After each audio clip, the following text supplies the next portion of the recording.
Success demands momentum, and top entrepreneurs know how to keep it. With the Entrepreneur's Playbook for Uncertain Times, my copy was free at uncertaintyplaybook.coach. That's uncertaintyplaybook.coach.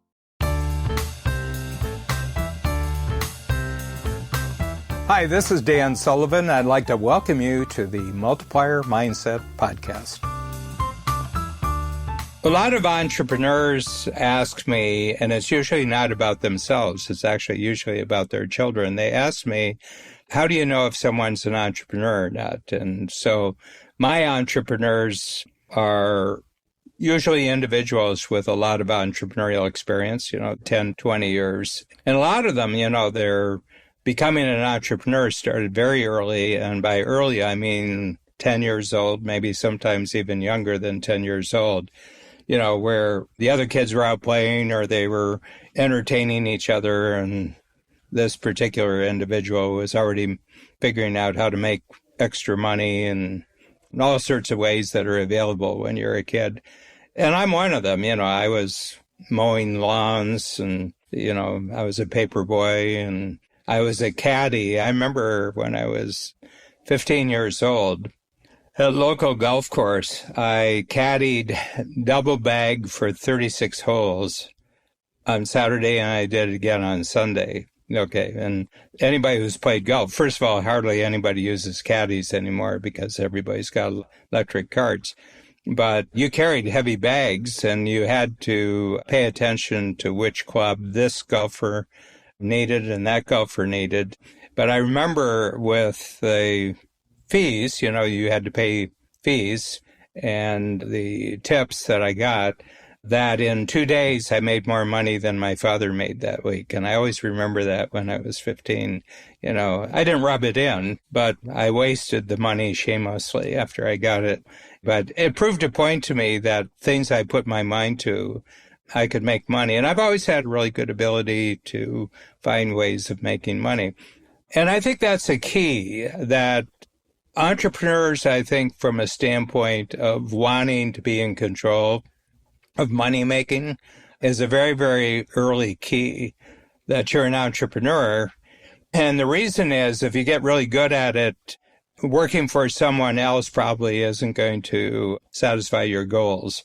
You're going to have a sense that on my own, I can create a business and get my own customers. And, that the amount of money I make will be just a function of my ambitions and my skills and my usefulness. I have to be really useful.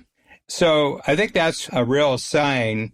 And another one is what I've noticed, like I'm talking from almost 50 years now of coaching entrepreneurs, and I will have been almost exclusively focused on coaching entrepreneurs. So, I've coached a lot, 6,000 or so, and they're very different from each other. There's no personality type. There's no particular skill that identifies an entrepreneur. But I think one thing is that freedom is always more important to you than security.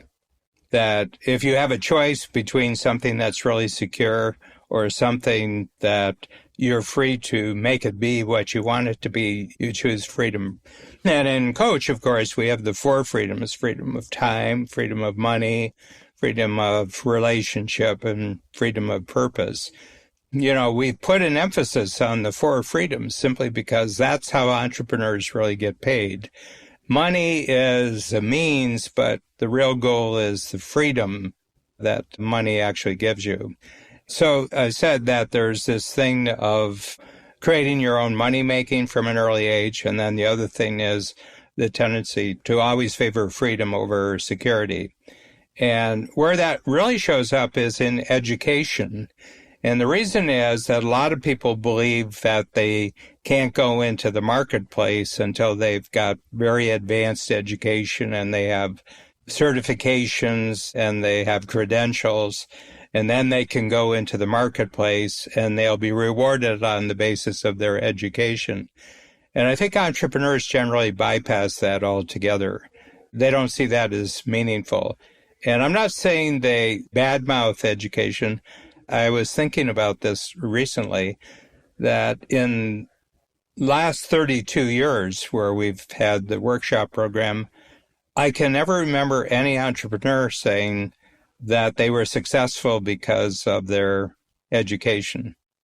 I can never remember them talking about their education at all. And, we have graduates from the supposedly most prestigious universities like Oxford in England and, Harvard, Yale, Stanford.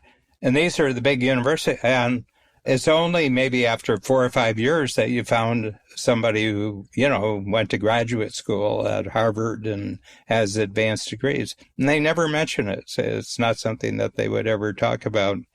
And yet in the non-entrepreneurial world, if you're working at a corporation, it's the first thing you talk about. I graduated from Harvard. But in the entrepreneurial world, it's like it was a wardrobe fashion that you wore 20 years ago, but you didn't keep the clothes.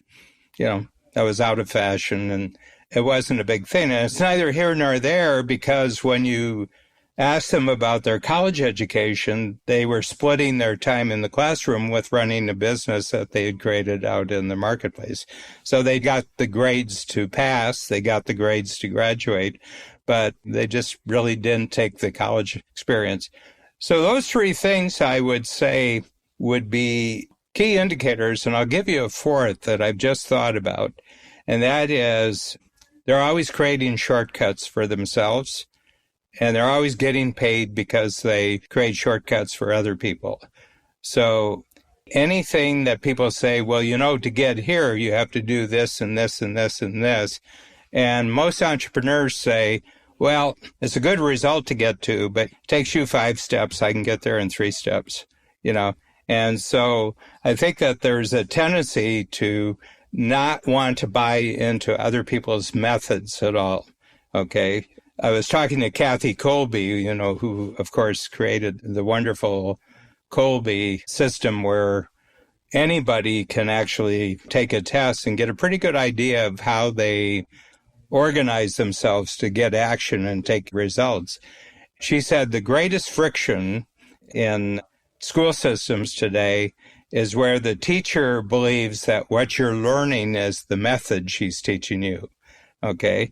And the students who give the teachers the most friction in their lives are the ones who say, well, I think it's a good result, but I'm not going to use your method. I've thought of a method that's a lot easier to get to the result.